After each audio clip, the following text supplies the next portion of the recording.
I'd like to call to order the Finance and Budget Committee of Kane County on Wednesday, September 28th, 2022. Can we open with the roll call, please? Ford. Leonard. Leonard here. Martin. Martin present. Sanchez. Sanchez present. Sturgis. Tepe. Tepe here. Shepro. Shepro present. Berman. Berman's present. Quorum. We have a minute for approval from our August 24th, 2022 meeting. Do we have a motion to approve? Tepe moves for unanimous consent. Any objections? We'll have a unanimous consent for approval of minutes.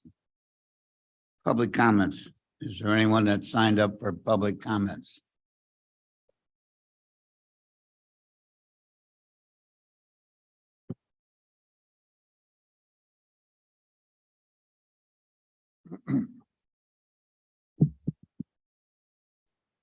Good morning. My name is Bob McQuillan and I live in Batavia. I will be speaking on an agenda topic today. So I'm expecting a 5-minute time limit. After doing some research and reading a lot of information and watching videos of a lot of meetings over the last several months, there seems to be a disconnect on 3 major topics. First, the budget. Second, the Safety Act. And third, the ARPA funds. At this committee meeting, I'll address the Budget and Safety Act concerns I have. At the ARPA meeting, I will address the concerns I have over that. According to today's budget update that you have received in your packet, the deficit's going to be $16.3 million. The cost of the Safety Act, including new positions, is a total of $5.8 million, and some of that was budgeted for fiscal 22. So even if the Safety Act was not in play, the board was projecting a deficit of $10.5 million. You are also projecting that $14.5 million will come in quote unquote other taxes. What happens if that number is wrong? That number will go right to the deficit.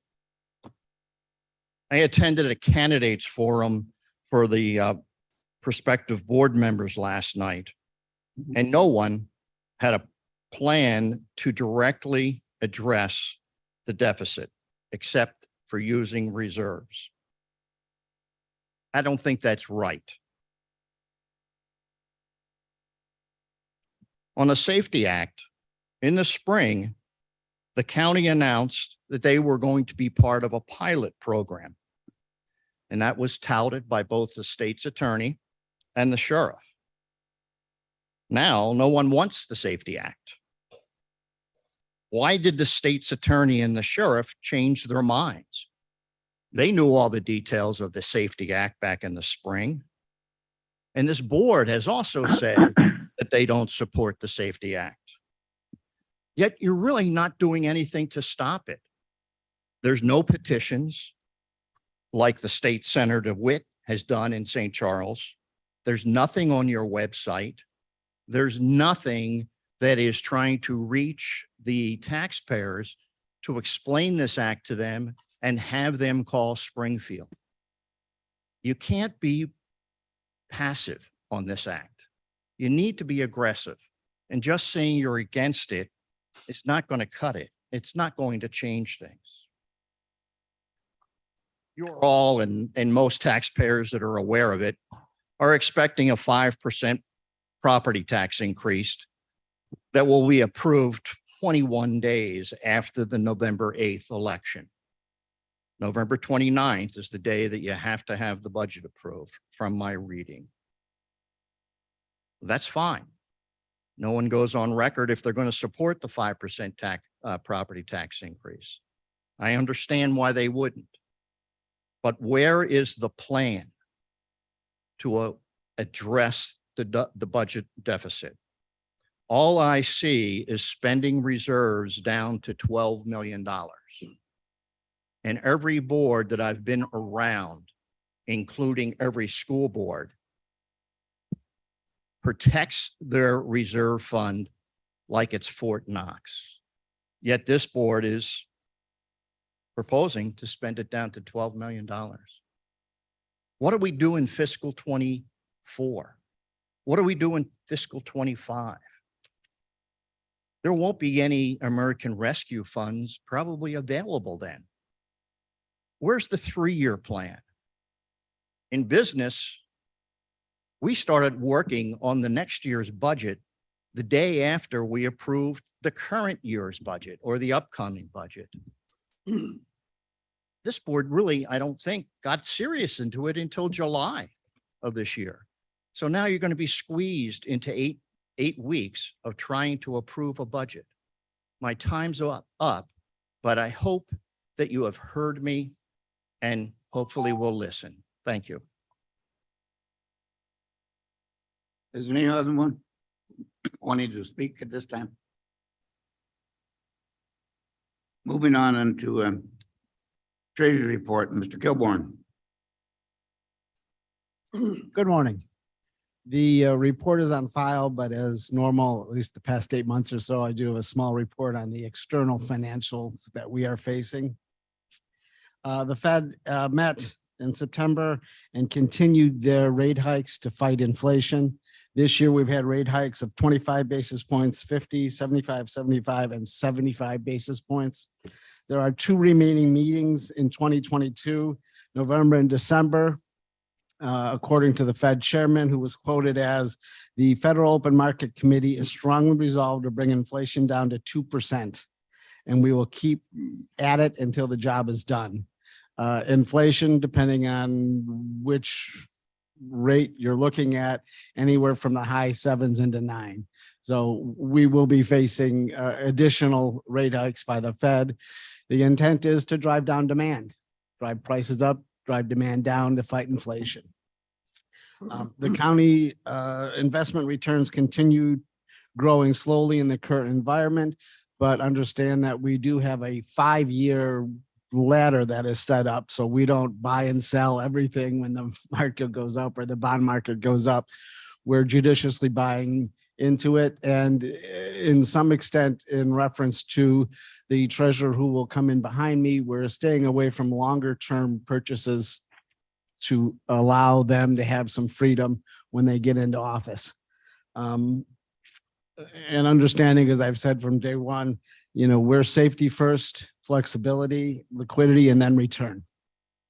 Any questions? Yes.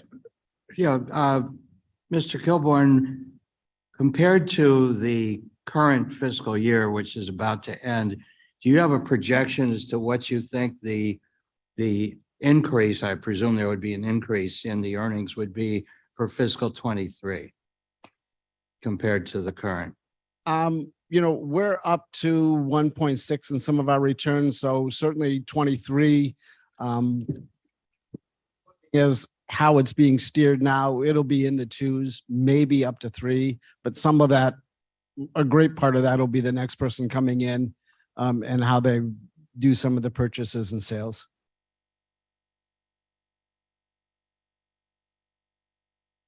Any other questions? Thank you, Mr. Kilborn. Thank you. Next, item 5, auditor's report, Ms. Wegman. Good morning. I do have my report on file. I do want to point out 4 slides that we left or that we included for this month's report. We recently conducted a Menards transaction audit, and Blair has pulled up the presentation, but we reviewed 6 departments and a total of 972 invoices from June 2020 to June 2022. This is important because there is currently not a well, Menards has rebates. So we don't currently have a policy, excuse me, for rebates here in our county. We do have one department, the Department of Transportation. Go to the next slide. That is currently keeping track of the rebates, and they're doing an amazing job. The other 5 departments are currently not tracking their rebates, which once again, we don't have a policy here in the county. We would like to have a policy in the county, and we have spoken with finance and the departments that were involved to invest or to potentially pursue a policy once time allows. But I wanted to provide this information to you so you could see that 972 transactions over a 2-year time frame is pretty significant. When it's potentially an 11% rebate that the county could be reutilizing in their funds. What I have. Thank you very much. Any questions, Mr. Chairman? Thank you.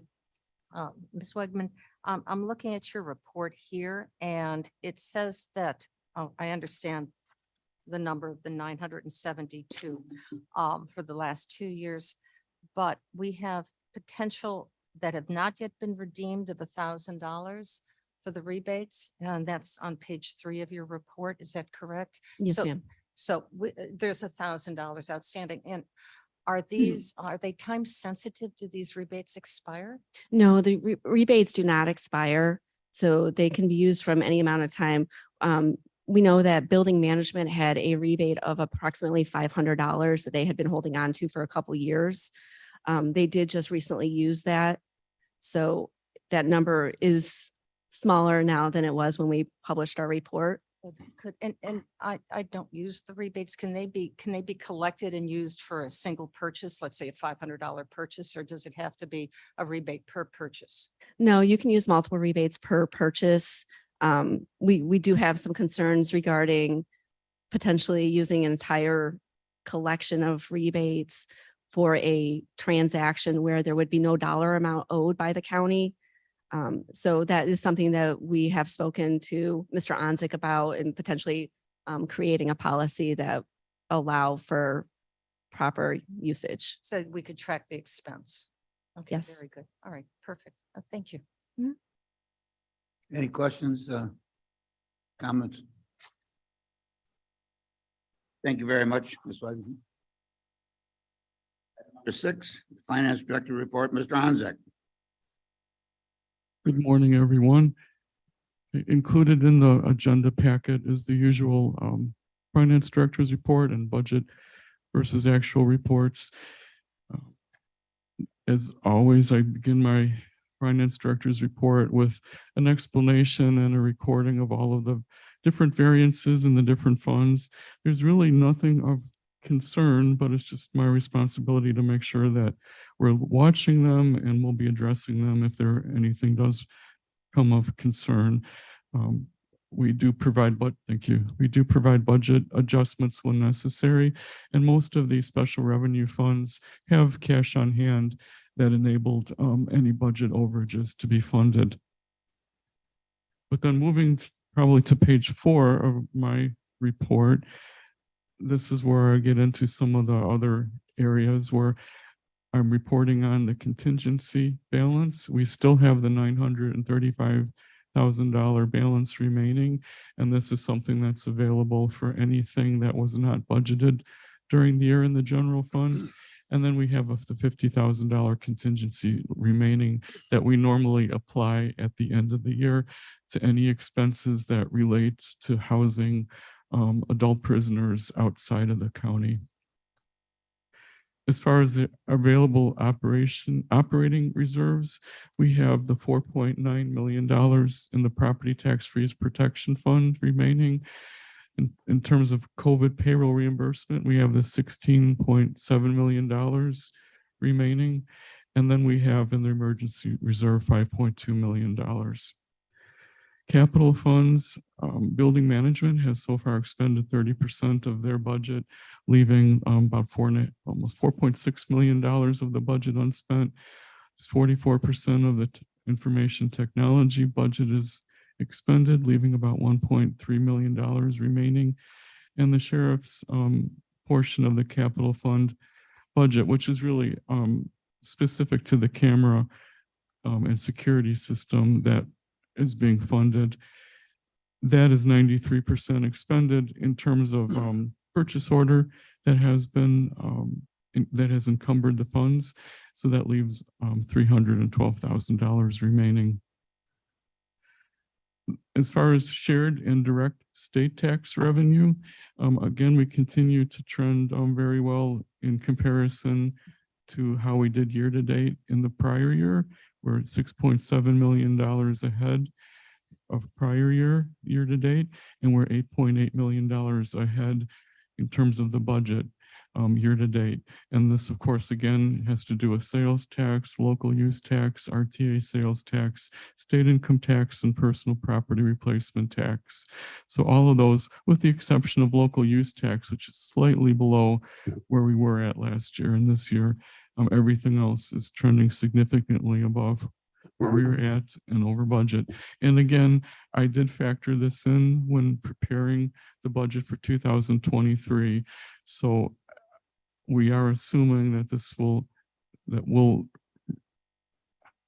what I did was I projected what the total will be for 2022 based on this information. And then I increased it by another 2% for fiscal year 23 budget. So it is included in the fiscal 23 budget. We do report quarterly on state receivables. We're actually doing pretty well in comparison to how we normally are doing. There's a total of $1.8 million outstanding. And really the state is doing a pretty good job of keeping up with their payments to us. Sometimes, like for probation salary reimbursements, for example, sometimes it's been a year and a half behind.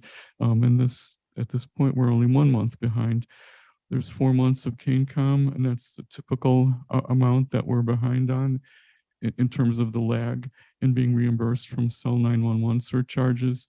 And then there's 3 months of KDOT reimbursements, which is actually lower than average. Sometimes it's 4 months or more.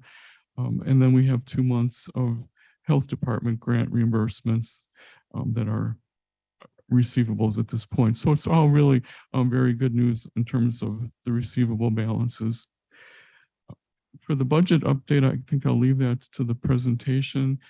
Purchasing, the bids that are out in August were the one for gasoline and diesel fuel for Mill Creek snow plowing services and an e-discovery program. Total fiscal year to date savings so far about $740,000. So that's it for my regular report. If there's any questions, I'd be happy to answer them. Otherwise, I could go on to the budget presentation. Are there any questions? Didn't. Okay. I sent you yesterday the latest update on the general fund budget, as well as a couple of other items. What I wanted to do now is just run through the general fund budget update. You know, I updated the entire presentation, although I'm not going to go through it's all the same slides you've been looking at. It's just some of the figures have been updated. So I'll start with just kind of recapping what the changes are. Okay, so IT, as a result of a recent personnel policy that had been approved by the board, is converting the receptionist position from a contractor position to a full-time employee position in order to comply with the policy. And of course, that resulted in some health and dental insurance expense and IMRF expense that had to be added to the budget.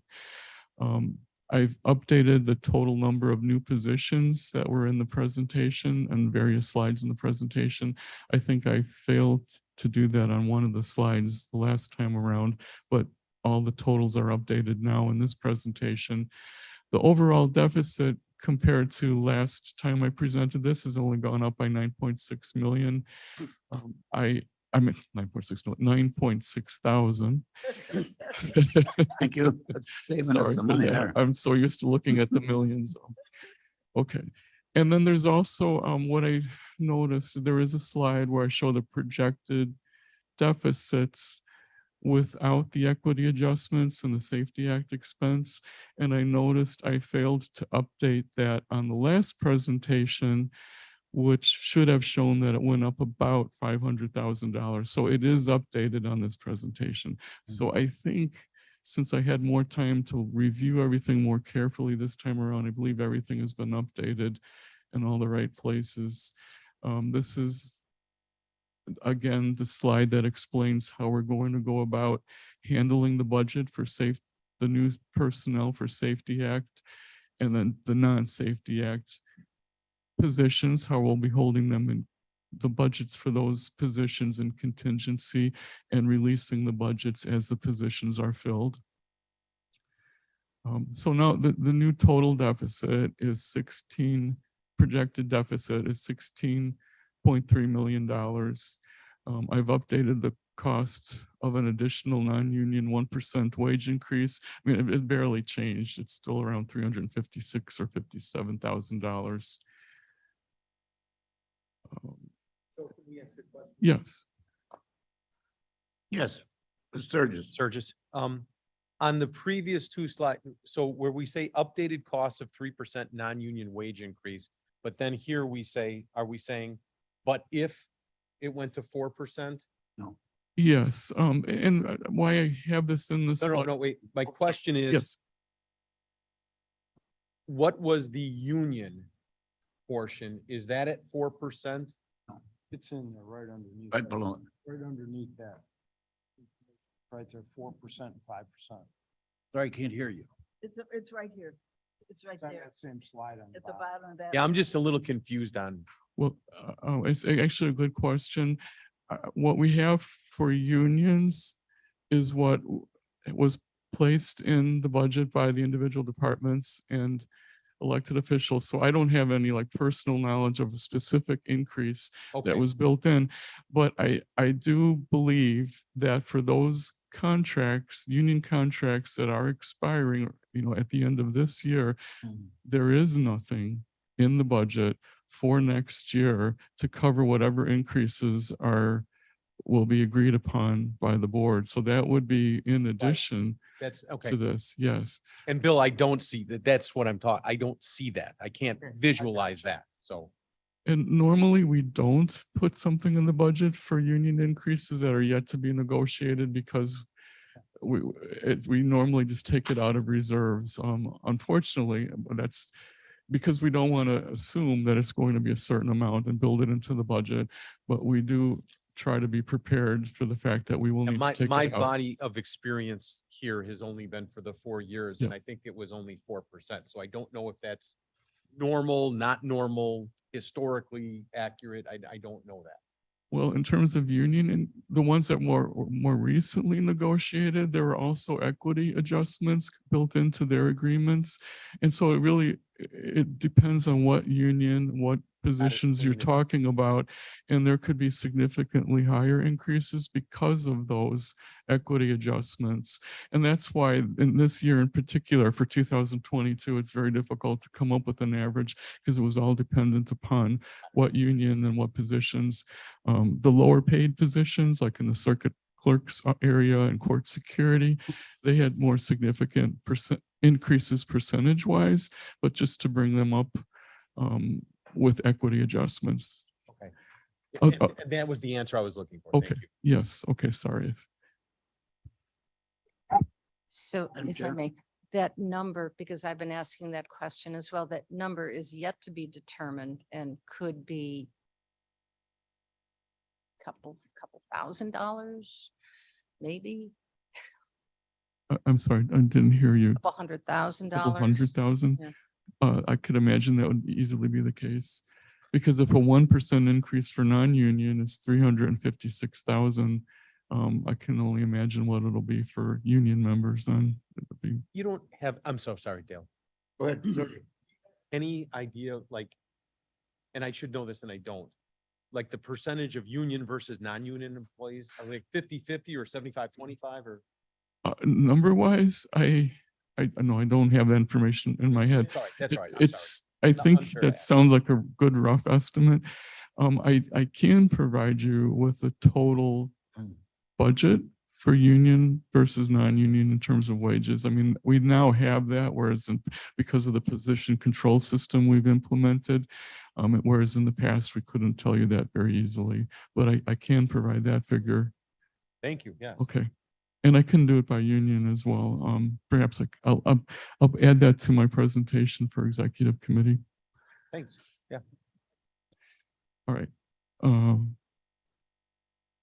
All right, so really, nothing has changed significantly in the rest of these slides. So it's just updating everything with minor updates into the individual categories. So I'm just going to kind of skip through these. Oh, yes. Go back just one second, please. Oops.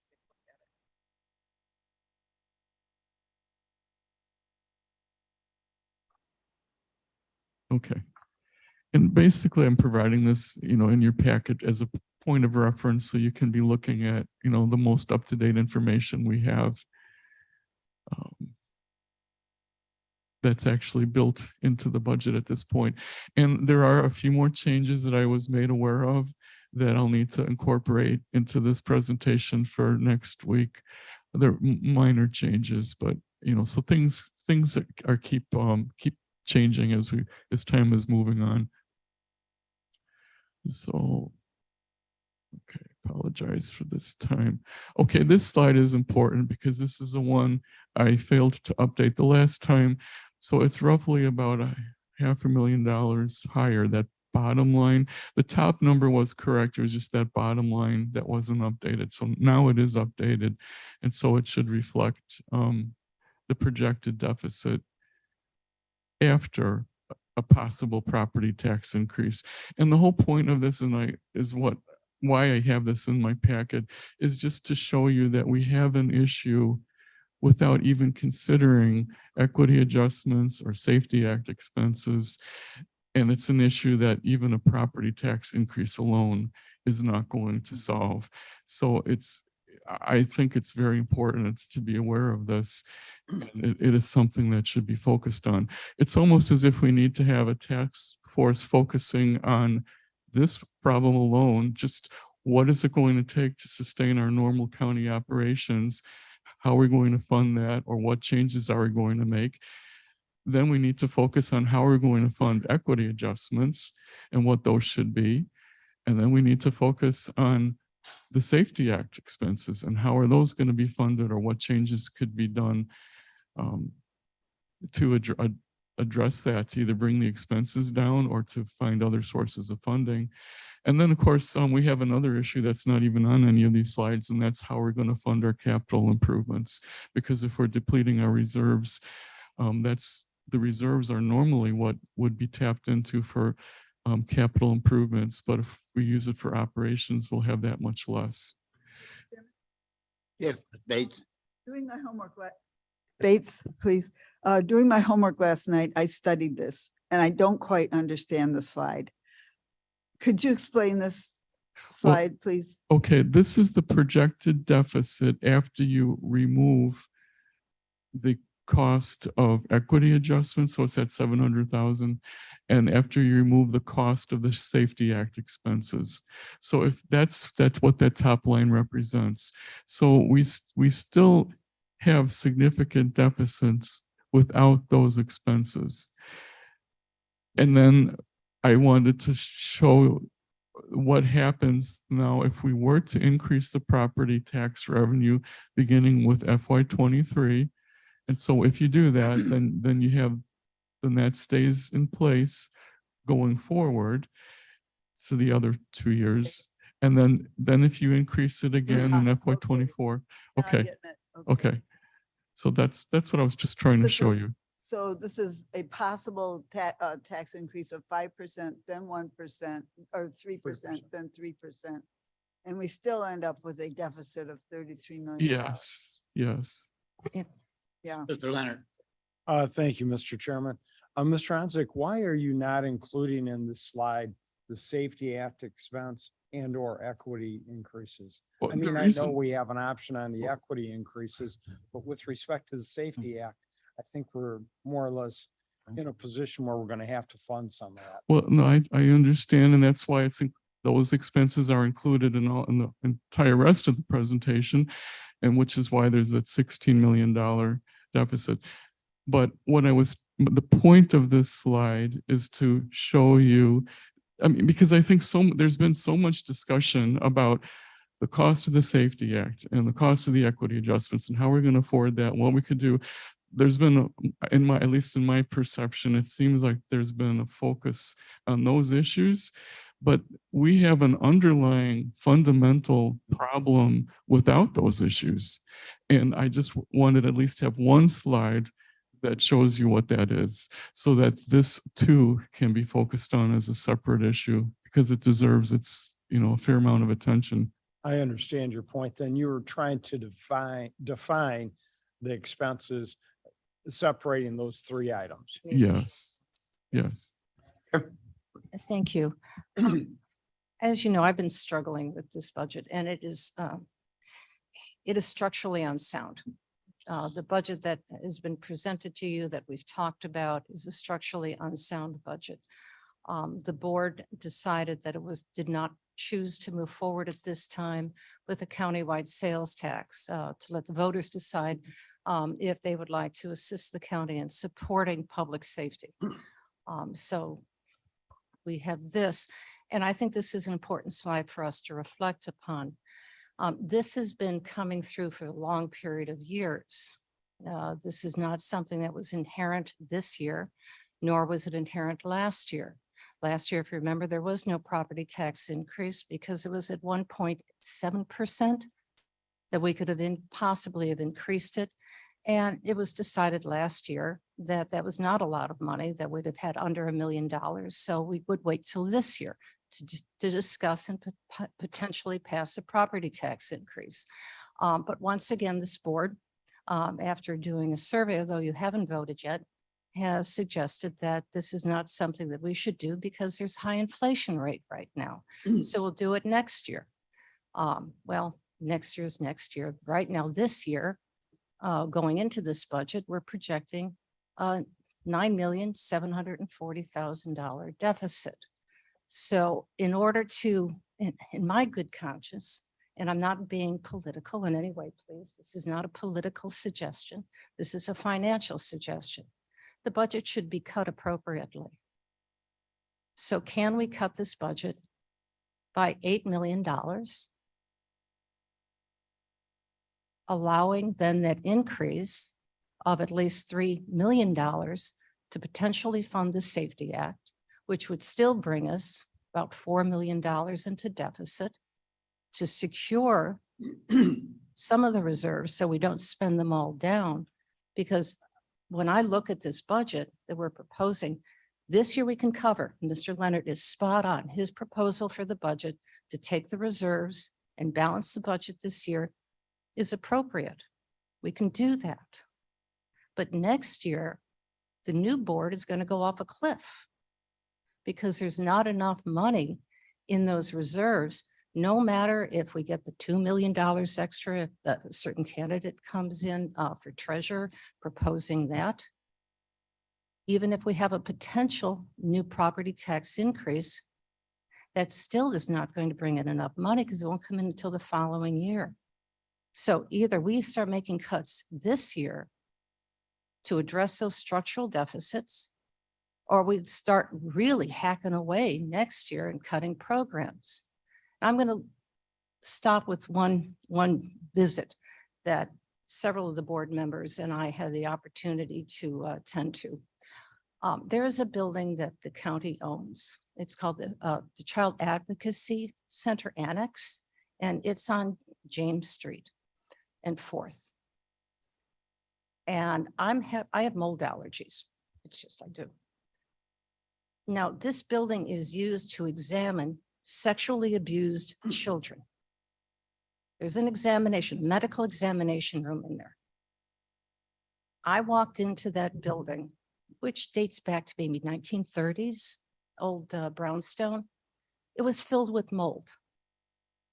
I wanted to see the entire building to see what it looked like. And I was in that building for about 15 minutes till I had to leave because my throat was shutting down. I couldn't breathe.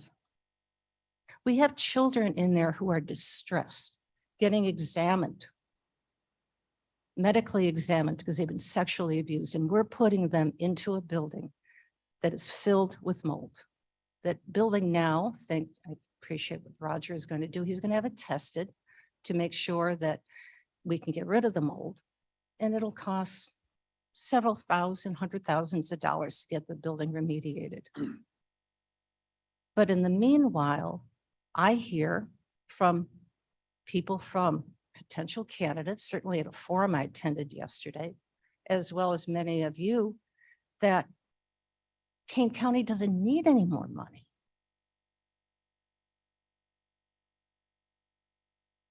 And yet we've got a building such as this. And I invite you all to go to it, because I'm not making this up. So how do we go about cutting, if we're going to take Mr. Onsik's suggestion, how do we go about cutting a structurally appropriate budget so that we don't constantly saying that we have to use our reserves? So how do we cut $8 million?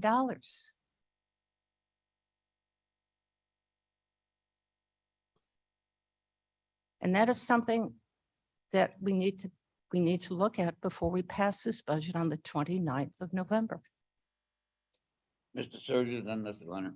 I just want to make sure that we're clarifying that I was on the same tour with Madam Chair, and while everybody has different sensitivities to mold, we are not sitting here today saying that there is a building that we know has mold and we're allowing people in it.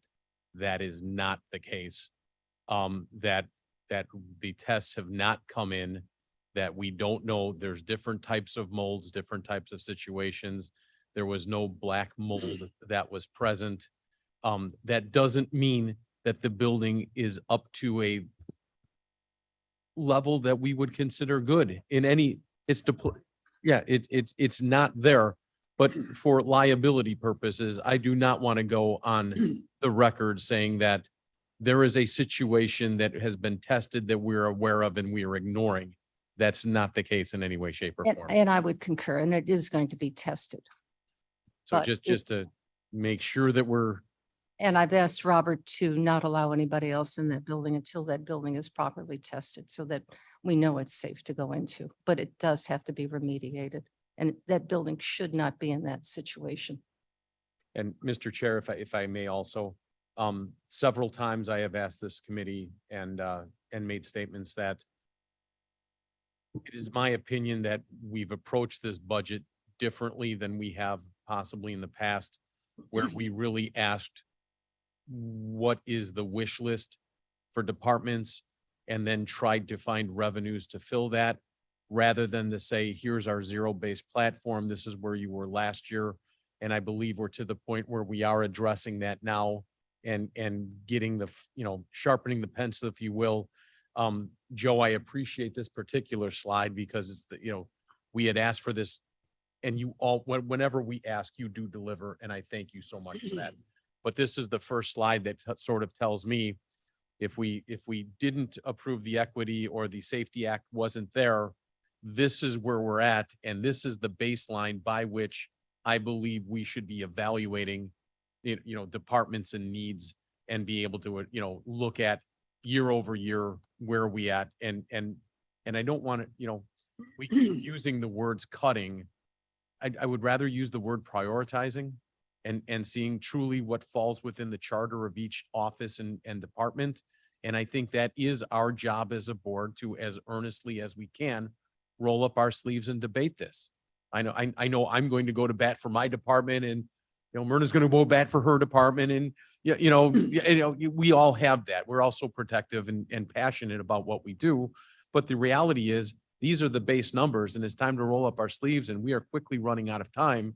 And I thank you for this, and I look forward to the information and debate and the cooperative exchange that we're all going to have over the next 30 days here. Very good. Mr. Leonard. Thank you, Mr. Chairman. I'd like to address an issue that I think we've really haven't addressed that I think needs to be addressed immediately. And that is, I see no reason why we should not vote on a property tax increase before the election. And I also think we need to vote to approve the 23 budget before the election. In not doing so before the election, it's unfair, number one, to the citizens of Kane County, but it's also unfair to the current board and the future board. And, back in January, we talked about working on this budget and getting it done. And now we're at the end of September and we're really not any closer to where we were back in January. And to wait until after the elections, I think is a non-transparent way to handle things. So I would like to ask this committee to consider two things. Number one, a vote sometime in October, either at our county board meeting or committee of the whole or a special meeting, a vote on the property tax increase to see how the board feels. And so that we can project to the people in Kane County what we believe.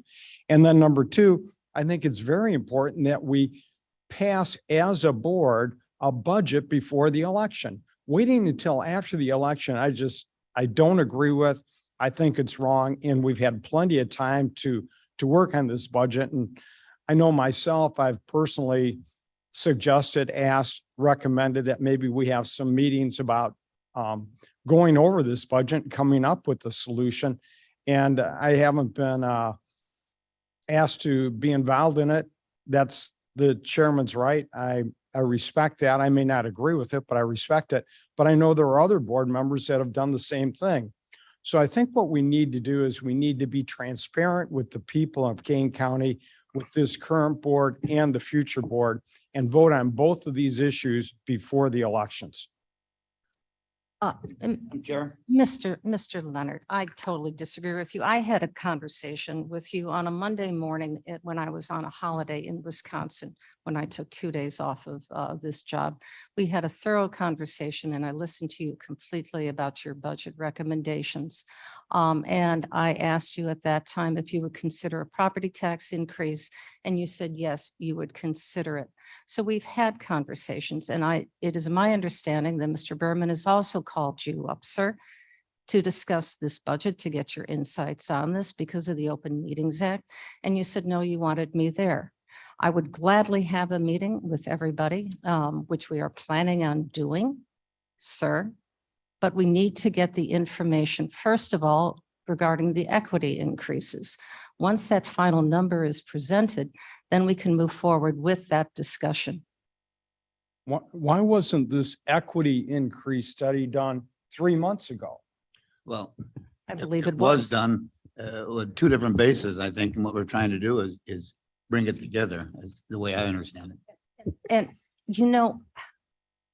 Mr. Leonard, what we're talking now is budget, and I'm tired of not you, of having this becoming a political discussion. I don't When I've think, talked to you previously,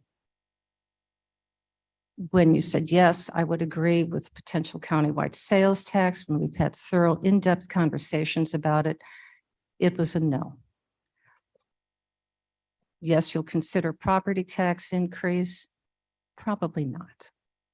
What I'm looking for is honesty. Doesn't matter to me if you vote yes or no. I just need to know where this board is. And I've talked to many of the board members, and many of these board members that I have talked to personally, and sometimes conversations lasting about an hour, in-depth personal conversations about how they feel about the budget. Many of them asked me, please, on both sides of the issue, both sides of the party, has said, could you please wait until after the election? thank you, Madam Chair, for your comments.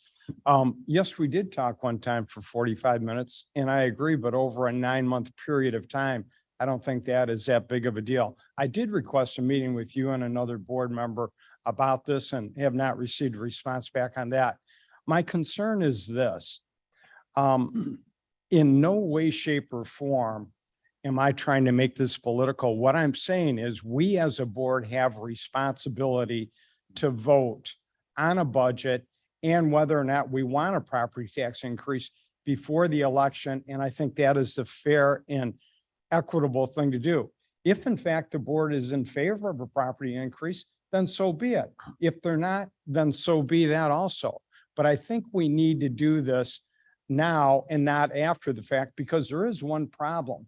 If we wait till November 29th to vote on the budget and it is not approved by statute, no spending is allowed after December 1st. So we're playing a very dangerous, close game here. And I think we need enough time that if for whatever reason the budget isn't passed initially, we at least have time to adjust it and make it approved before the deadline where spending is not allowed. You have November 30th as well. So we have one extra day. And I'll buy you lunch. Bates. It's not in the budget. I would thank Mr. Leonard to please not politicize this issue. It's a non-political issue of it's a serious financial issue. We are trying to avoid bringing down our reserves to the size of some individuals' 401ks. A county the size of Kane County cannot be on the verge of bouncing checks. We need, and this does not have to be such a political issue. And I believe that by November 29th, we'll all be ready to vote on this. Mr. Shepro? Yeah, I guess I have a question for somebody. So if we're waiting for the pay equity information, what is the range? Maybe this is for Mr. Leonard or Mr. Anzik. What is the range of the estimates that we're looking at? Oh, I think Mr. Sturgis. Sturgis is right. Yeah. The report that we gave back some months ago Hmm. was a 3-year plan at $700,000 per year. If approved, it was just a Okay. presentation to the board. And it was a solid, well thought, put together, but it does raise those lower bases up to an acceptable range in a All right. 3-year. So tiered for system. the budget year that we are going to vote on, it's potentially $700,000. well, that's what's been proposed. All right.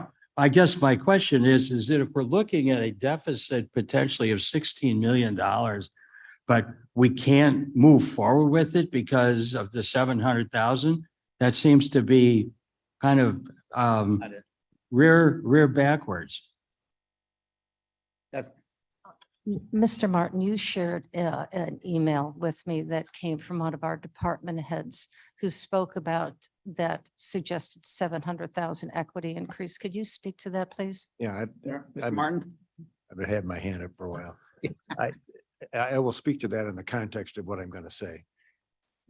And maybe I'm oversimplifying this, but we need to get this job done. I am also uncomfortable with waiting until the last day to get something done. I understand the concept of zero-based budgeting, but bear in mind that we've had a flat levy for 10 years. So you're going to have to tell me how many shekels we think we're going to find buried away in management decisions and department head decisions based upon saying, let's look at this and start over. We've done that for 10 years in a row. I think doing that for some period of time was a healthy exercise. I think that in effect becomes a de facto zero-based budgeting effort is when you demand of department heads that they live within their means and then some. We don't have, Cliff, I don't think we have anywhere near the time to go through the esoteric discussion of going to a zero-based budget and get this resolved.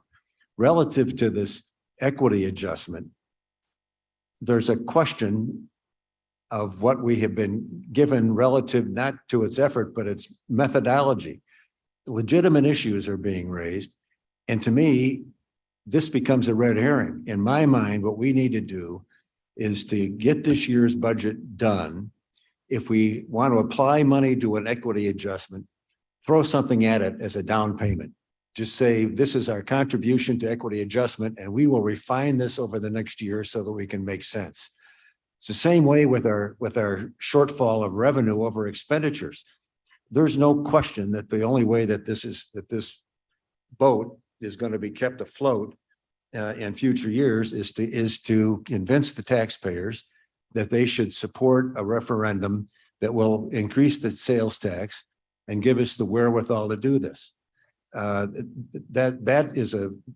There's no other answer. Okay. I mean, somebody can tell me another answer, but we're not going to find $13 million worth of cuts in this budget. I'm just telling you. So that's going to happen, but it needs to happen with thought being applied without a sense of immediate pressure. It needs to be put in place. Citizens committees need to be put in place. All the things that governmental bodies do to pass referenda need to be put in place. Something we couldn't have accomplished at this time around, but which we've got a year or 2 years to perhaps accomplish. As far as this year is concerned and next year is concerned, it seems to me that to suggest that we're going to cut $8 million from the budget, it doesn't get us any place. What we need to do is to find, because I don't know that there's $8 million to cut, except to sit and say across the board, we're going to cut this percentage from each department or some arbitrary thing. But if we take the surpluses, if we take the surplus from this year, okay, and put it in reserve for next year's problem, we have 2 years to get this thing resolved. And I think we need to be practical about it, and to be kind of blunt, we need to get it done. We can't keep having this conversation about different thoughts and different methods and all this other kind of thing. To me, again, at risk of oversimplifying it, it's pretty darn simple. We're going to have to, we should take the money that we're going to have left over this year, put it in reserve for next year's shortfall. We should get this done this year, have it behind us. We will, without almost any question, we will have the excess coming in. We'll have 2 years covered while we judiciously and appropriately determine what we want to do relative to equity adjustments and everything else. But for the 10th time in my rant, we need to get this done, and we can't add another level of complexity to it, in my mind, or we're going to be sitting here on November 15th all in a spin. And the other thing, and believe me, this is a representative board having 24 people in it. We can't have 24 people sit down and work this out. I've used the analogy before that a camel is a horse designed by a committee. If we think we're going to have 24 people sit here and realistically work this out, we need a committee of a couple people to sit down, put a draft of it together that we can comment and look on and have something done. But this is not like us and our spouse sitting down and saying, let's figure out how we're going to go on vacation this year. There are complexities here that we need to get beyond so that we can meet the massive and clear obligation to balance this year's budget and next year's budget, and then do some judicious planning. It's appropriate to say, had we raised the cost of living every year for 10 years, we'd have had extra money and we'd have dealt with it. I've said before, that assumes that we have properly expended that money, and governments don't have a good reputation for how they spend their money. I think it is time to address that issue, and I personally believe that it's time to do what we are in control of, which is to raise our tax. But we need to do it, our levy. We need to do it now. To wait until after the election announces that what we want to do is to hide our vote behind the election. And we ought to rise and fall on it and get it done and get it behind us, because we have too many variables floating around here. How are we going to show up the day after the election and decide whether we're going to support and have this conversation about whether we should raise the levy and how much. Pat ourselves in the back, say we did this for 10 years. Now let's move on. But we got to get this done. I am more concerned about the hand wringing than I am the end of the process. We can't continue to talk about potential. We need to have it done, and it needs to be done bluntly and quickly and appropriately, and end of rant. Mr. Sturgis? Just to respond to Mr. Martin a bit, we've been at this since January, February, John. I mean, we've been running from it, but the discussion started back then. And I just want to make sure that you understand the equity study that you asked for, we did on time and under budget. You don't have to agree or disagree with the data that was, but on time and under budget, and that information has been available for quite some time.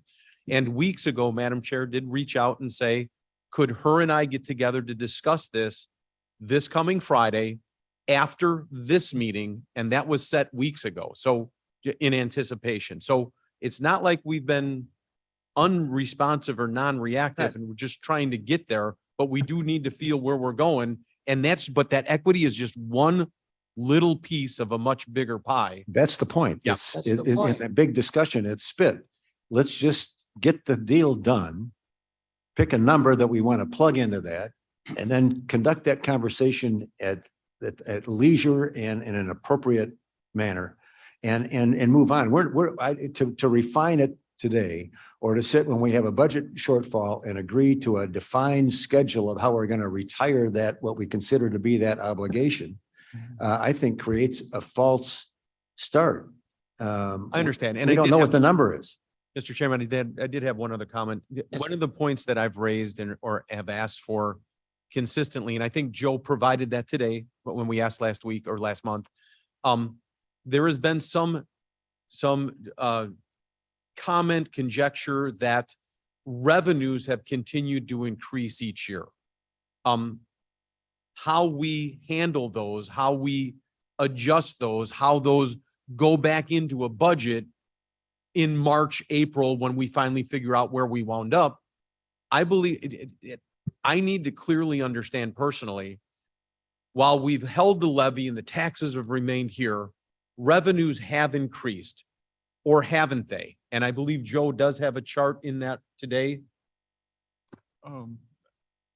I do have something, yes, but I know it was emailed to you for sure. Okay. I don't know if I have that particular one ready for display, but Okay. And that's something I've asked for, because just because we haven't doesn't mean other portions of the revenue stream haven't increased.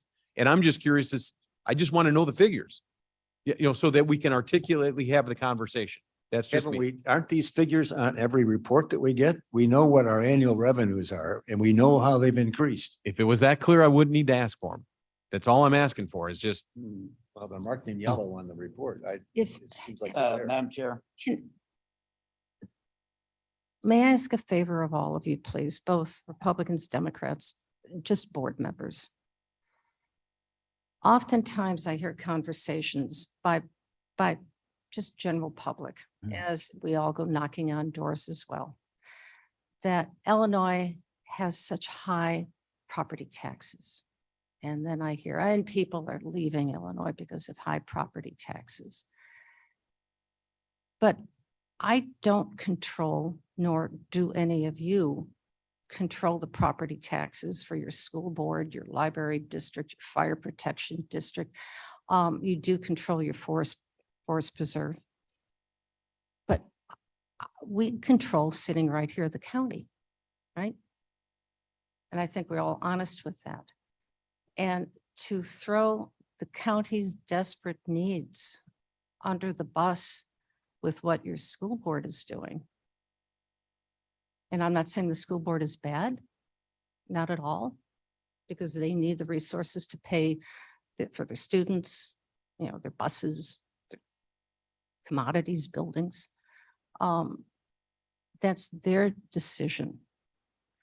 But I feel real hesitant when it's dismissed so quickly that Illinois has such high property taxes, thereby we can't take control and manage what's happening here in the county because we get all thrown under the bus. So if we can just pull that discussion out and pull that philosophy out as we move forward with this, I think that'd be really helpful. And when we go knocking on doors, yes, they may be high, but there is other funding for different states and how they take care of their schools.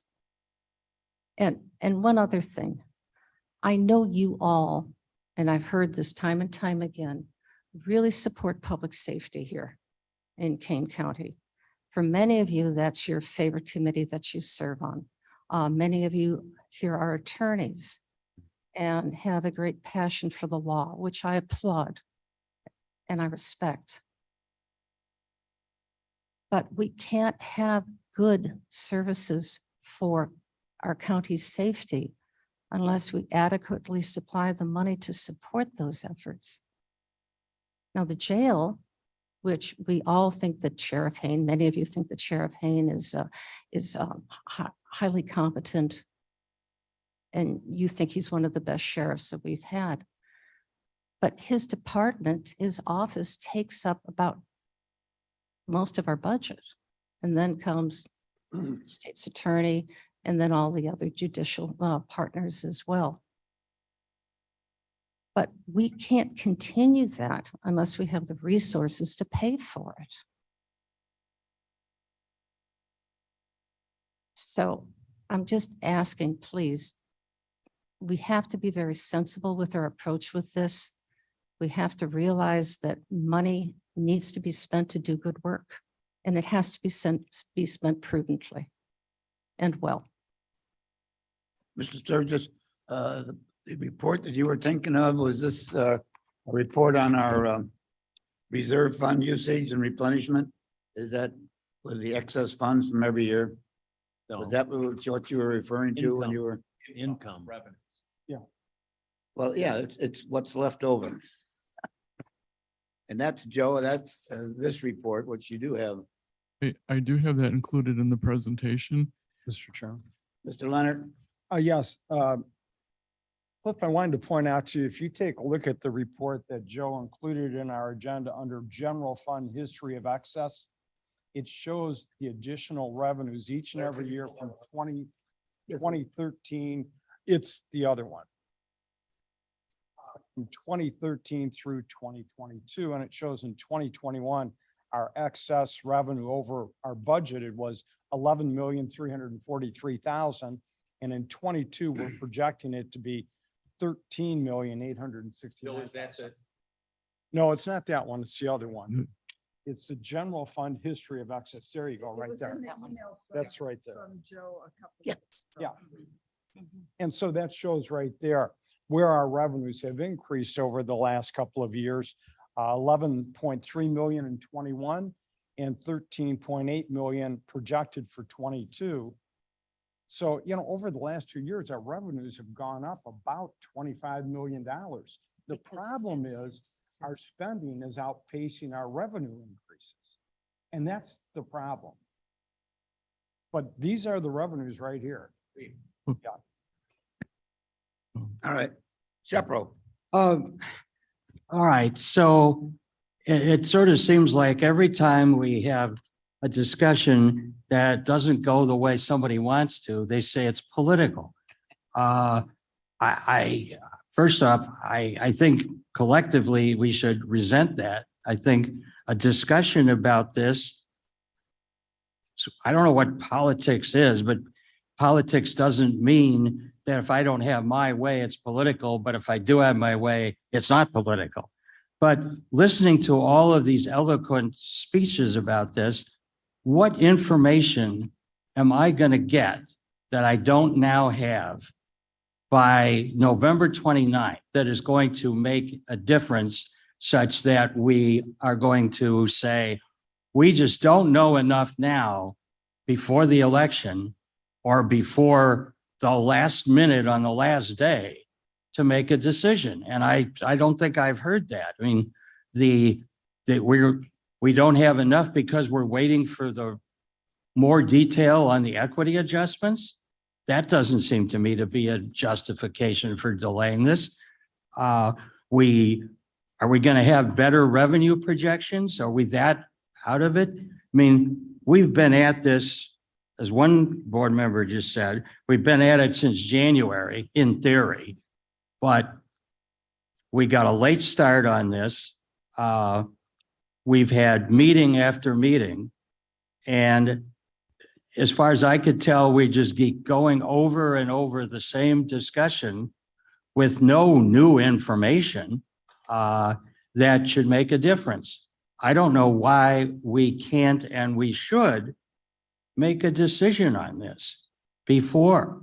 The voters deserve it. We've talked about the need to convince them. So are we going to convince them by claiming we just don't know enough now, and somehow information will materialize on November the 9th that we don't have now, and then we'll be able to make a decision?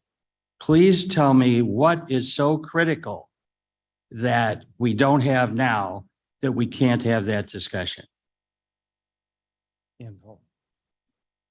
My comments? It's an election year, and everybody's concerned about getting reelected. And the public right now is certainly not in favor of raising taxes in any way, whether it be a sales tax or whether it be a going after what we've missed in the last 10 years. And I think that's the biggest fear that I see. People are concerned, our board members are concerned about being reelected on an issue that is not really, it's not that kind of an issue. It really isn't. We're here to do the business of the county, and I think we've done a fantastic job. And I think the requirements are all there. I think we need to vote, but I think there's that fear of an election year and not being reelected. So that's. But it's not political. Not political, no, it's. That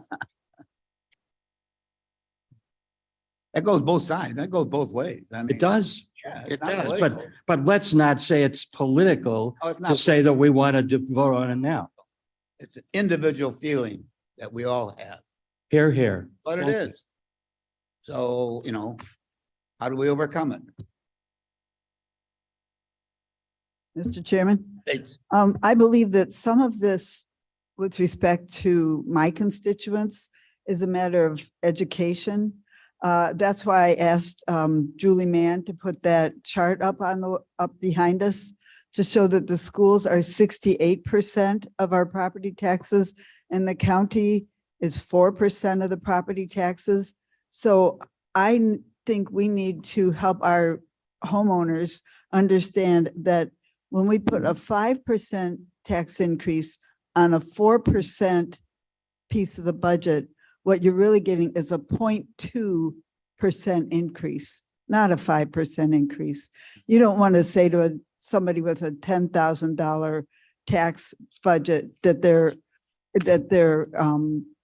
taxes are going to go up $500. No, it's probably going to go up $5. So that's one reason that we need to do this with thoughtfulness and care and understanding, so that what we choose to do in the future does not hurt our constituents. And that'll be accomplished in 30 days. Mr. Tepe for. I believe you're out of order. I am out of Thank you. order. Thank you, Mr. Chair. Tepe here. I've been listening very intently to everybody's discussion, and I think one of the suggestions that was made a little bit earlier was that 24 people can't really sit down and get this budget squared away, but a few people could. I'd like to volunteer to do that, and I'd like to sit on the other side of the table of Mr. Leonard, so he and I can yell at each other and work on getting this done. But I think this is something that needs to be done. I think it needs to be done, not on November 29th, but as soon as we can get it done. And I've got some time tomorrow afternoon. I'd like to volunteer also, Mr. Chair. All right, Mr. Martin.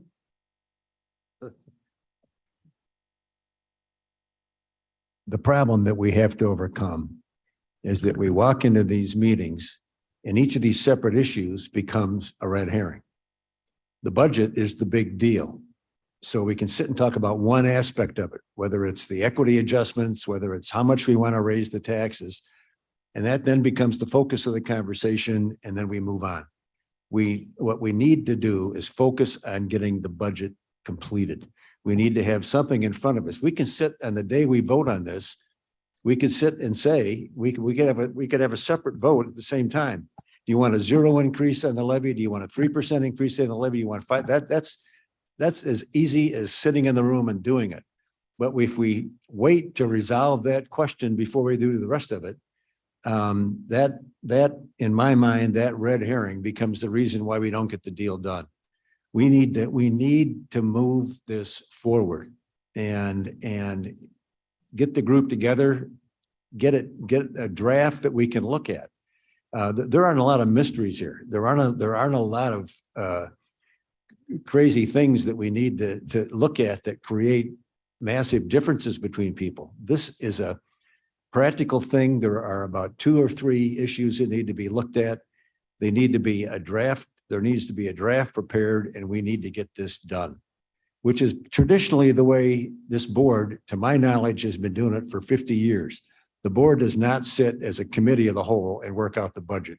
In one manner or another, a draft is prepared, people look at it, they comment on it, they vote on it. And that's to suggest the naivete that 24 people are going to sit and get this done means that I will long be off this board and you're still going to be worrying about the 23 budget. So. Well, here we are. So. We get on with Mr. Onsick's presentation. Yes, but before we leave, we seem to have a suggestion that I will go ahead and schedule a meeting early next week. We have a couple of people. It'll obviously there's more board members, so this will be part of the Open Meetings Act. We'll have to have a public meeting. At that time, instead of having 24 board members, all of you will be engaged and interested, I'm sure, in listening to this. But I believe the participation should be quiet and allow the members who have volunteered so far to move forward with this discussion to take place and to do it quietly and thoroughly. Obviously, you're all welcome in the public to come because it'll be an open meeting because we have more than 2 people discussing. But that's part of the issue is that it has to go back into open meeting and everybody wants to come and put in their 2 cents. So let this meeting happen. Let them thoroughly propose what needs to occur in a free, fair conversation, open conversation, and then present it to you. And if you feel, I'm very comfortable with having you vote before. It's always been, no, seriously, I have been. It's been your request that did not happen. Oh, sorry.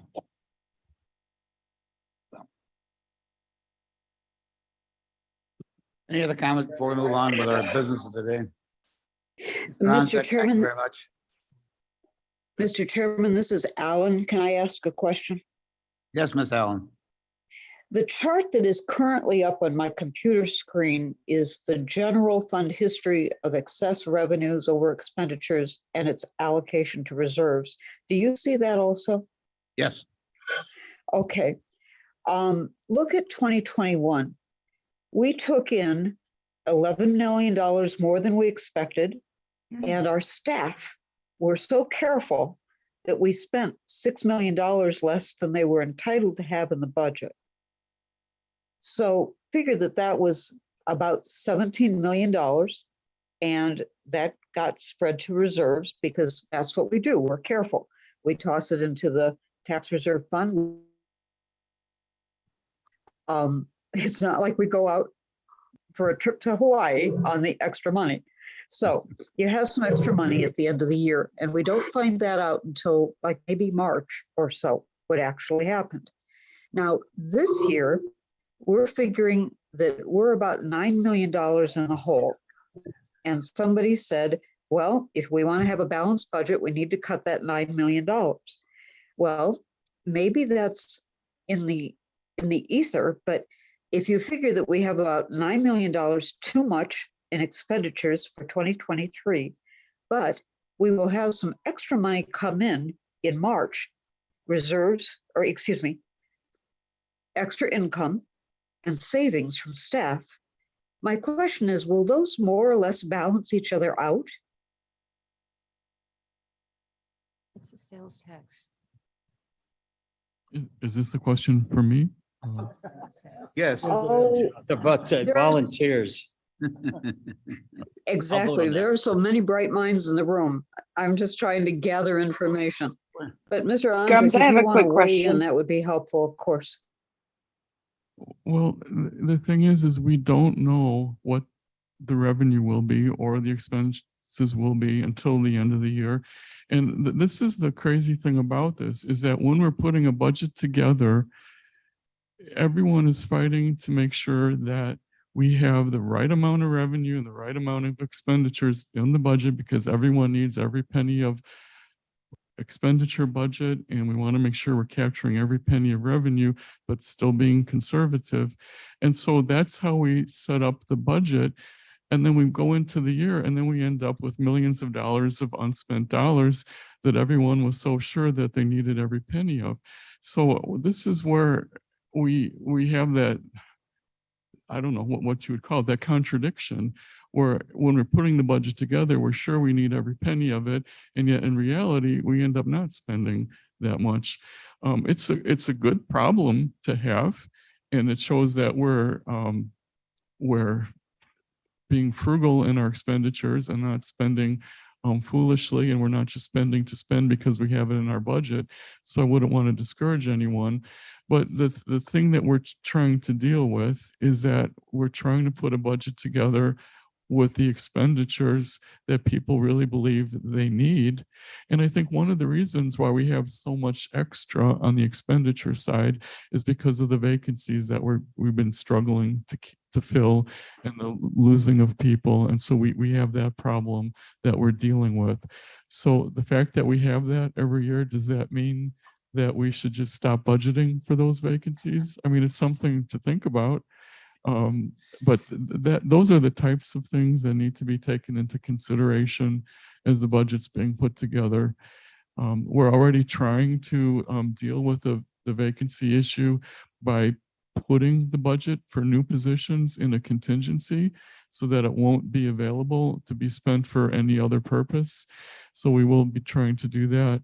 But I think perhaps to Ms. Allen's point, we most definitely will have excess or savings from the budget. We do every year, because it's not possible to keep every position fully staffed for the entire year just based on our track record. So I think we can have savings. The thing with a structurally balanced budget is you need to make sure that you have recurring revenues equal your recurring expenditures. And so it is, where are you setting the level of recurring revenues? Is it accurate? We try to make it as accurate as possible. The last couple of years have been difficult because there were dire predictions based on the slowdown in the economy because of COVID, and it was uncertain as to how quickly it would recover. And so we tried to be very conservative in that way, and then use reserves to make up the difference while the economy was recovering. And it turned out to be recovering much more quickly than we anticipated, which means we do not have to use the reserves. But we did know that slowdown was would only be temporary. And so to use reserves for that temporary period was appropriate. Where it becomes untenable is when we're projecting these deficits going out into the future, where it suddenly is no longer temporary. And that's where we need to be careful of. And on the expenditure side, if we are consistently bringing in or having savings, we could somehow budget for that, but it becomes very difficult because what department are you going to say is going to have the savings? Which department's budgets are you going to cut, anticipating those savings? And so we end up just budgeting the full amount that to cover their full expenses. But that is something that we could struggle with and try to come up with a solution for. But that's why we are in that position. Since this slide is displayed, I could just take a couple of minutes just to explain it, because I think perhaps it might be being misunderstood. That very first line where it says revenue excess / shortfall, what that is trying to tell you is answer the question, how did we do each year in comparison to the budget? So in 2013, we had $7.8 million more revenue than we budgeted. In 2014, it was 1.7. In 2015, it was 4.3. But then you get into 2016 and 2017, and you can already see that our revenues fell short of what we budgeted. It was 1.4 million in 2016 less and 1.8 million in 2017. And then our budget was becoming more accurate in 2018, 19. Then again, in 2020, you can see that we had the decline because we had set the budget before COVID and the economic downturn as a result of COVID hit. So we did not anticipate that. So that's why our revenues were below in 2020. And then you come into 2021 and 22, where we were so conservative in our budgeting because of the anticipated downturn and impact of COVID on the economy. We came out millions ahead in terms of revenue, and we're forecasted to do so for FY22. And then likewise on the expenditure side, the second line is just showing what our savings were compared to the budget on the expenditure side. So it was 1.9 in 2013, 2.7, 2014, and on down the line. And so you can see we had significant savings anywhere from 1.7 was the lowest amount, all the way up to 6.2 million in 2021. So those are the savings. And then I put on a separate line the COVID payroll reimbursements, because that is truly temporary. But those did come in and reduce our overall expenditures as a result. But I wanted to show it separately. And that only happened in 2020, 2021, 2022. And we should have COVID payroll reimbursement in 23 and I believe 24 as well. So, Mr. Onsak. yes. So what you're pointing out here is that we've got 26, 27 million or 18, 20, $36 million from COVID that have augmented from the COVID funds that have augmented our expenditures here in the county for 3 years. Yes. That's pretty damn significant when you look at any Expenditures or kind of budget. revenues? Pardon? Excuse me? You said expenditures? I'm sorry for interrupting, but No. you said. You're out of order now.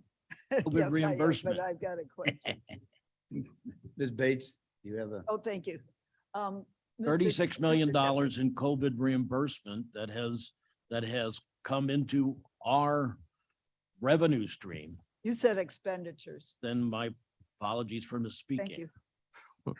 Well, I mean, what it is it's COVID funds Mhm. that were applied. Right. So, I mean, it comes in as revenue and it ends up reducing our expenditures because it's a Mhm. reimbursement of those Reducing it, yes. expenditures. So Mhm. that's what contributed to those bottom lines like that, which would be the 1, 2, 3, the fourth line down, the excess revenue over expenditures. So it's the combination of all those things of the excess revenue and then the savings and then the COVID reimbursement. So, and then the bottom section just shows, well, what did we do with that? Where did it go? And you can see I've outlined the specific reserve funds that it went to so that you can see what we did with those funds. So I think this lays it out pretty well. So you have a pretty good idea of where it went, how much did we have, because I think that those questions have been asked and this would provide the answer to that. Ms. Gums is waiting to speak. Oh, thank you, Mr. Chair. I was just listening to Miss Allen, and I just wanted to actually, Mr. Anzick address the issue, but I just wanted to remind folks that I think the last time we had that, what I don't even like using the word excess. We use the word excess because of vacancies. That's to me not an excess. It means we're not meeting our obligation to fill those vacancies. So I don't think it's excessive. I think it's negligible, frankly. And additionally, door knocking and doing all these conversations. You all know my position on this. I voted against the budget. I've been talking about this with my constituents for a long time. I'm not shy about the fact that I don't have an appetite to raise taxes, but they need to be. We need to invest in our employees so we can provide the best services to the people that are in this county. That's the financial obligation that this county board has. And I'm ready to vote right now. I have not changed my position in the entire time I've been here. So I think, having talked to all of you about this, your hearts are in the right place. I believe you're all intelligent and you know what has to happen. We just have to cross that hurdle, as Mr. Martin says, to do what we've been tasked to do. And additionally, I want to add one small little caveat in here. I keep being asked from my constituents about this gigantic surplus of money that we've had that has apparently been reported. And I have spent about 16 hours going through these budgets for years now, and I'll be damned if I can find that money. So can somebody explain to me how what that's about? I do have a couple of slides on that. So if we go back to my presentation, hopefully that question will be answered. Thank you. Blair, could you, oh, thank you. Okay. So we're back to the presentation. Okay. This is where we left off. And then this again just shows you the projected deficit. So I'm going to go past that because this is all familiar to you. This has to do with the equity adjustment. Nothing changed here. It's the same information as before. It's just telling you about what the state's attorney has requested. So I'll just, nothing new there, nothing new here. It's the same issues as before. It's the Safety Act, the new positions that are non-Safety Act related. There's wage increases for expiring union contracts that are not included, but there is a 3% non-union wage increase included. Should it be raised to 4%? There's 700,000 of equity adjustments included. Should it be more? Should it be less? There's no property tax increase included and no sales tax. So that's the general state of the budget there. Okay, now this is what I wanted to address because I've heard this and I've seen this and I just thought it deserves a couple of minutes of maybe clarification, at least from my perspective. So there was a recent article that mentioned that Kane County had $250 million in reserves at the end of 2020. Now, in looking at the financial statements, the closest thing that I can find to that $250 million figure seems to be the total of the governmental fund balances at the end of 2019, which was actually almost 254 million. So that 250 million figure seems to line up more closely with where it was at the end of 2019.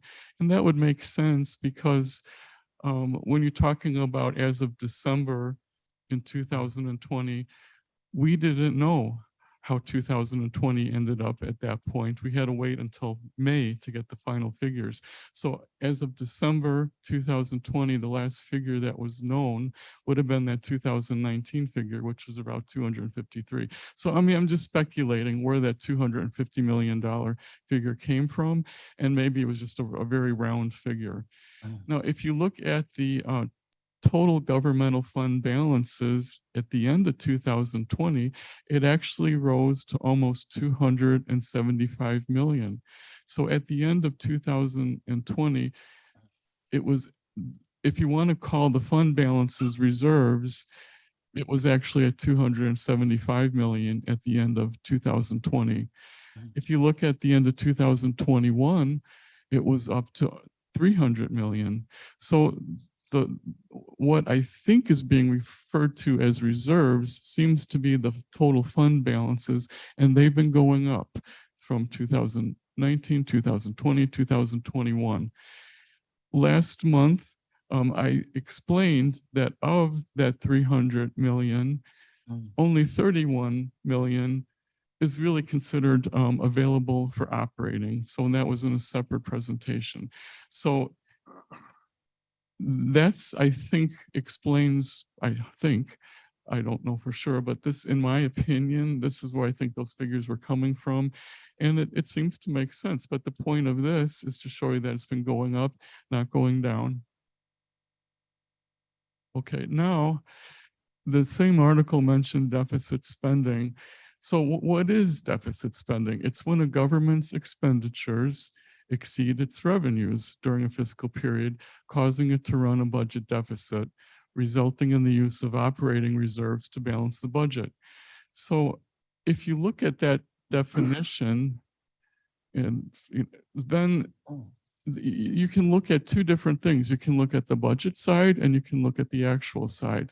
If you look at the budget side and look at the amended budgets since I've been here, which has been through since 2013, we have had a technical budget deficit every single year except for 2016.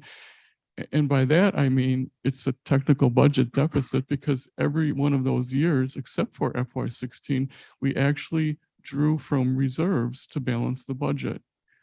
And I'll show that on the next slide. That's on the budget side, on the amended budget side. We drew down reserves almost every single year except for 2016. On the actual side, as we were just looking at, we've had excess revenue over expenditures every single year. So that was then allocated to our operating reserves.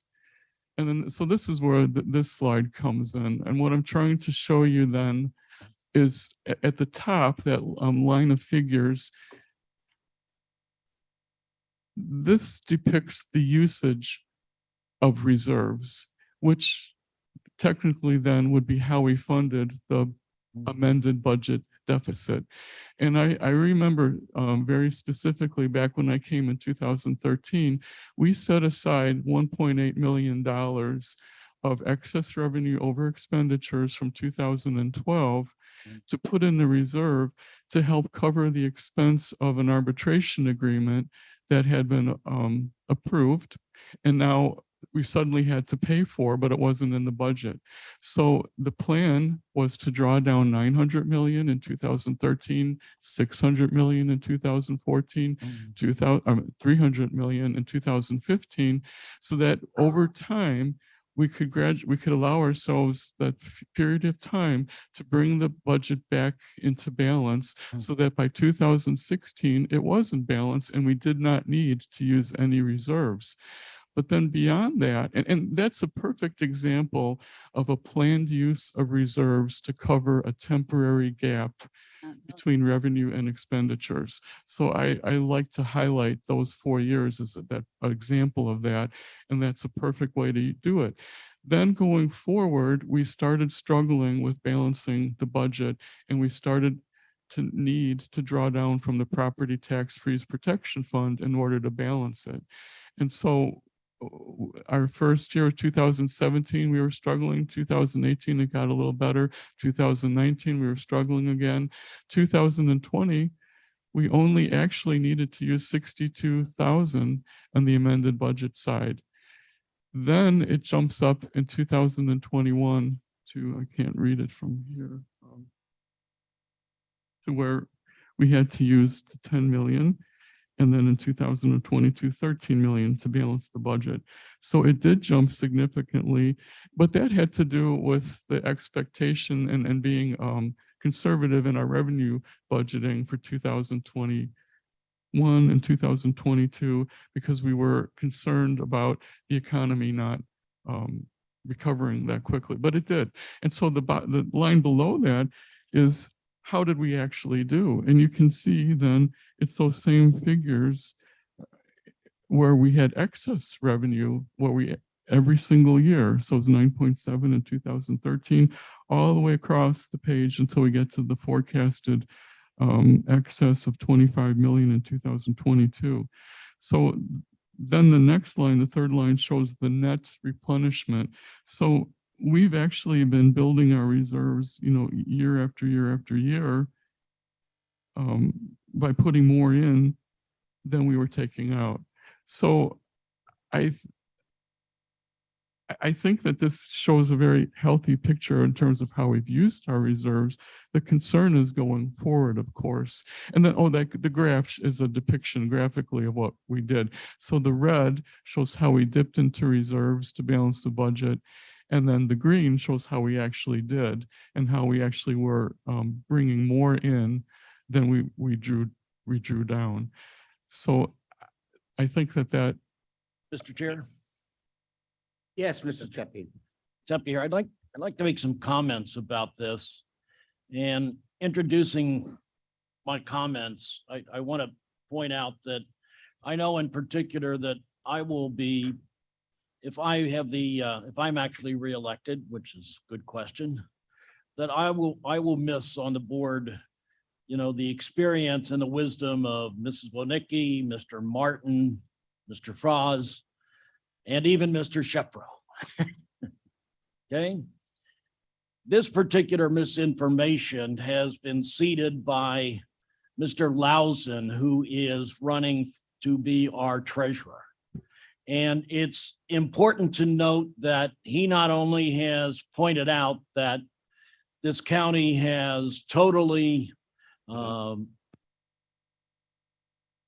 exhausted all of the funds that he put aside to make sure that the county was well funded. All right. But going forward, he is the only one that can really lead this county financially. So to Mr. Wallace, Mr. Brown, Mr. Kenyon, Mr. Davis, Mr. Surgis, and Mr. Leonard, I hope that all of you will look forward to Mr. Lausen coming in and being able to lead financially and question everything associated with the finances that'll be necessary to straighten this county out. Thank you. Thank you. All right. So glad we're not making this. Nicely done, Vern. Okay, well, Mr. Hanzik, continue. yeah, so these are the facts regarding, I mean, the deficit is on the budget side, yes, certainly, but it's been there every single year except for 2016. And in actuality, there has been no deficit spending because we far exceeded expenditures with our revenues coming in. You wouldn't talk so much. Okay. Now, all right, so I don't think I need to share these concerns. I mean, this is what we've been talking about. Could you please go over them one more time? This is This one? quickly, yeah. Oh, okay. So the concern at this point is that the growing size of the budget deficit will quickly exceed the county's capacity to bridge the gap with reserves and or revenue increases. So up until recently, the deficits, the gap between budgeted revenue expenditures has been manageable, but the projections going forward are not manageable and they cannot be covered with simple property tax increases. So that's the concern. And then the other thing is that, yes, we have been doing fairly well because of the COVID personnel expense reimbursements, but those will come to an end by FY24, if not sooner. And I say if not sooner, because if the sheriff determines at some point that his personnel are not spending the majority of their time mitigating COVID, then at that point, that reimbursement goes away. So it could come sooner than 24. And then, of course, I said that even if we're to begin raising the property tax, which is the only source of revenue under county control, to the maximum allowed by PTEL, beginning in 2023, it's not enough to cover the deficit. And then there's consequences of using the reserves to balance the operating budget. Obviously, there's that much left less to spend for capital improvements, which we have a great need for.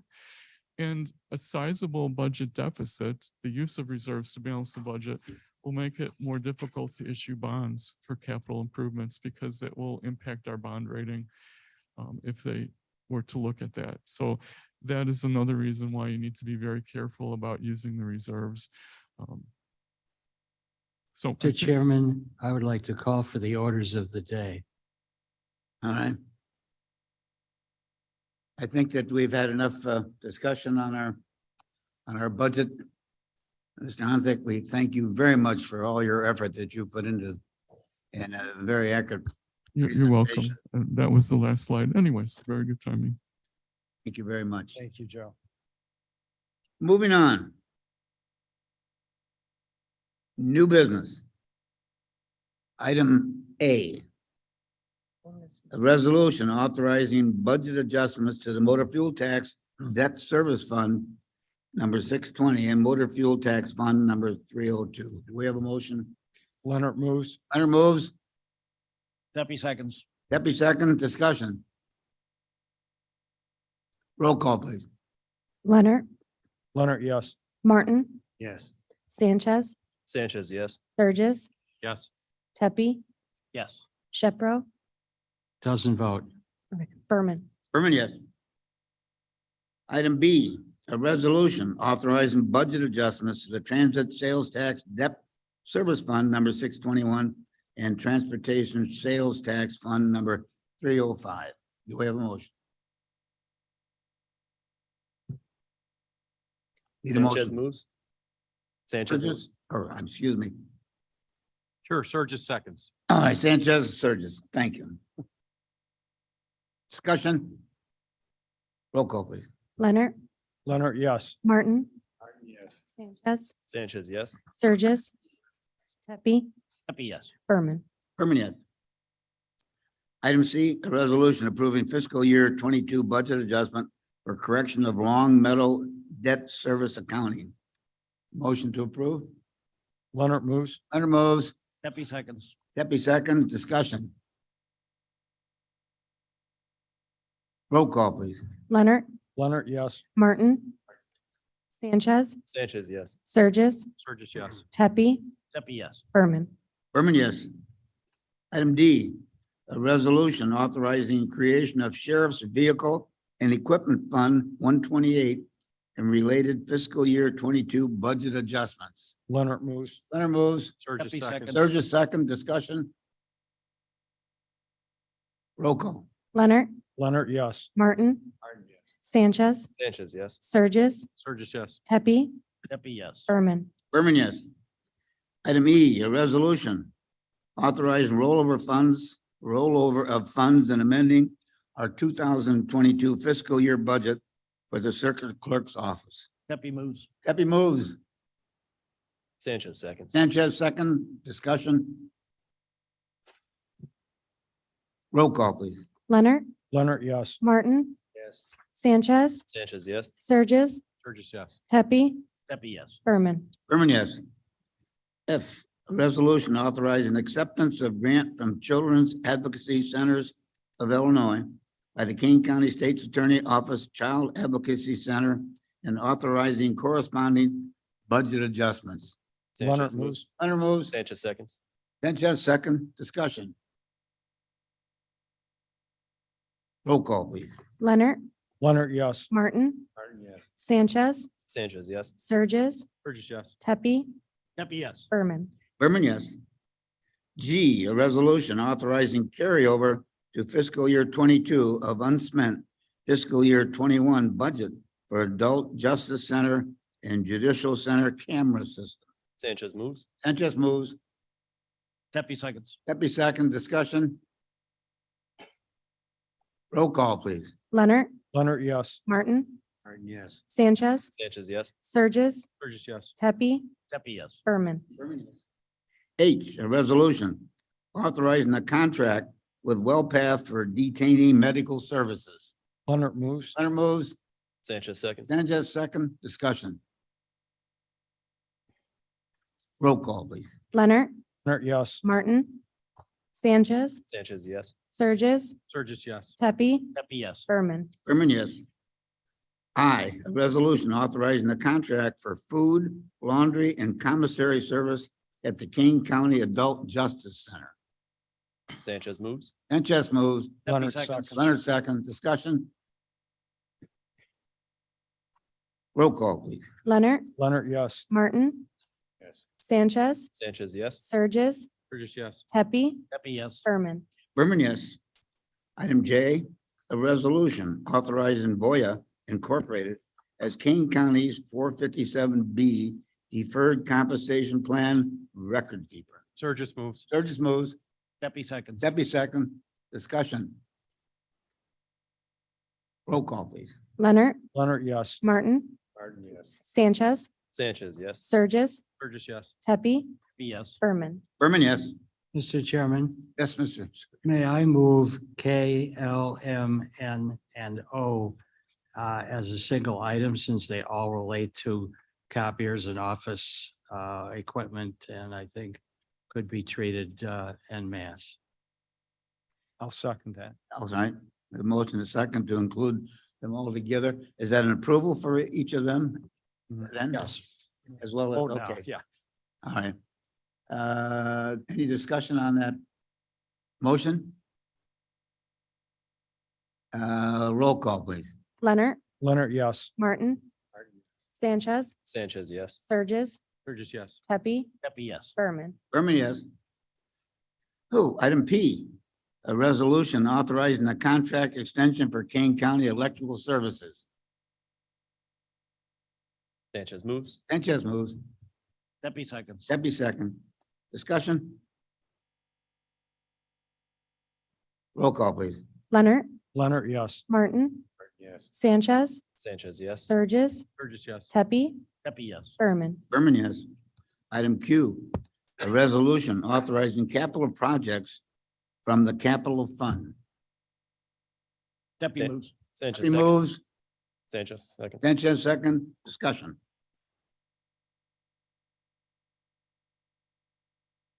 Roll call, please. Leonard, Leonard, yes. Martin, Martin, yes. Sanchez, Sanchez, yes. Surges, Surges, yes. Pepe, Pepe, yes. Berman. Berman, yes. Item R, resolution authorizing the purchase of gasoline and diesel fuel for Division of Transportation, Sheriff's Office, Building Management, and other intergovernmental agencies. Bid number 22-05045. Do you have a motion to approve? Sanchez moves. Sturgis moves. Sanchez seconds. What was that? Sanchez. Sanchez, okay. Discussion? Roll call, please. Leonard, Leonard, yes. Martin, Martin, yes. Sanchez, Sanchez, yes. Surges, Surges, yes. Pepe, Pepe, yes. Berman. Berman, yes. Item S, a resolution authorization to enter into a contract extension for audit services. Sanchez moves. Sanchez moves. Leonard, second. Leonard second. Discussion? Roll call, please. Leonard, Leonard, yes. Martin, Martin, yes. Sanchez, Sanchez, yes. Surges, Surges, yes. Pepe, Pepe, yes. Berman. Berman, yes. Item T, a resolution authorizing purchase of COVID-19 testing kits. Sanchez moves. Shepard seconds. Any discussion? Mr. Martin? Yes, Mr. Chairman, just one question on that. Why are we purchasing more COVID-19 testing kits? We're still, Sanchez here. We still have community partners that we provide these to and also for staff. Enough. It's still with us. Yes. COVID's still with us. Any other discussion? Roll call, please. Leonard, Leonard, yes. Martin, Martin, yes. Sanchez, Sanchez, yes. Surges, Surges, yes. Pepe, Pepe, yes. Berman. Berman, yes. Item U, a resolution approving an IGA for curbside collection of waste, recycling, and organics in unincorporated Blackberry Township. Leonard moves. Leonard moves. Sanchez seconds. Sanchez, second. Discussion. Roll call, please. Leonard, Leonard, yes. Martin, Martin, yes. Sanchez, Sanchez, yes. Surges, Burgess, yes. Pepe, Pepe, yes. Berman. Berman, yes. Item V, a resolution approving a contract with Illinois, Indiana Sea Grant for the King County Water Conservation Education Program. Sanchez moves. Sanchez moves, Burgess second. Surge's second, discussion. Roll call, please. Leonard, Leonard, yes. Martin, Martin, yes. Sanchez, Sanchez, yes. Surges, Burgess, yes. Pepe, Pepe, yes. Berman. Berman, yes. Item W, a resolution approval of the amount of bond for county clerk. Shepro moves. Pepe moves. seconds. Leonard, second. Leonard, second, discussion.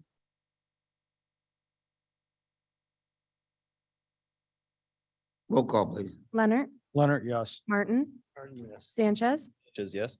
Surges, Burgess, yes. Pepe, Pepe, yes. Berman. Berman, yes. Item X, an approval of the amount of bond for county treasurer and county collector. Pepe moves. Debbie moves, Shepro seconds. Pepperell second, discussion. Just, the treasurer and the collector are in fact the same person, but separate bonds. Okay.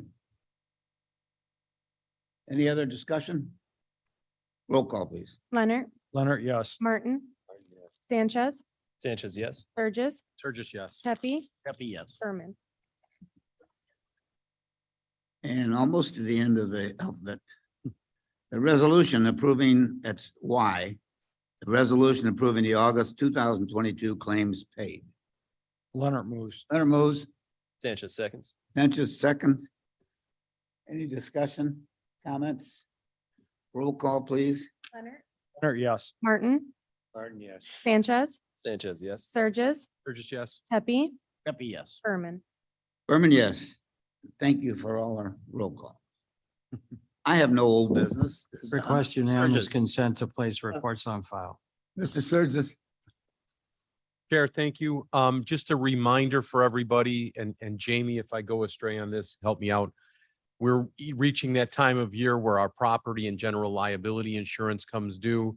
Every year it becomes a race to see how we're going to do this, because while we're able to get the pricing for the property and liability, we can't get our umbrella quotes and cyber quotes until after those are in. Those precursors only have like a 45, 30-day shelf life to them. So we always get into this fire drill. That fire drill is not changing for this year, unfortunately. And I just wanted to remind you that, is it November?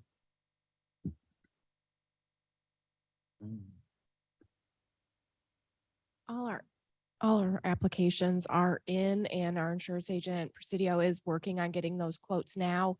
So we don't have any quotes yet. I find it unlikely that they would have them in time for the October Human Services Committee, being that we need to have that packet in the first week of October.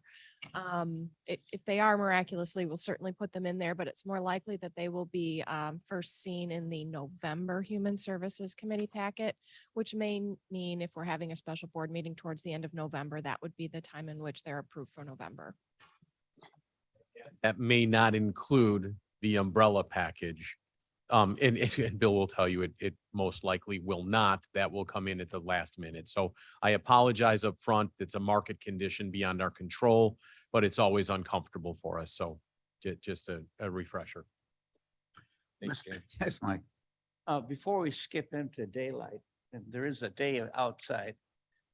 Today is Madam Chairman's birthday, so we should all wish her Hey. happy birthday. Happy birthday. Hoping nobody would say Wow. anything. What a way to celebrate your birthday. Wow. Happy birthday. Very good. Thank you very much. I'm reports, thinking of those please. folks in Florida, FYI. A motion to replace our reports on file. Unanimous consent to place reports Consent. on file. Everybody agree? No objection. Then we have approval by consent. I have no comments. It was a long meeting and a lot of good discussion, and tomorrow's another day. Motion to adjourn.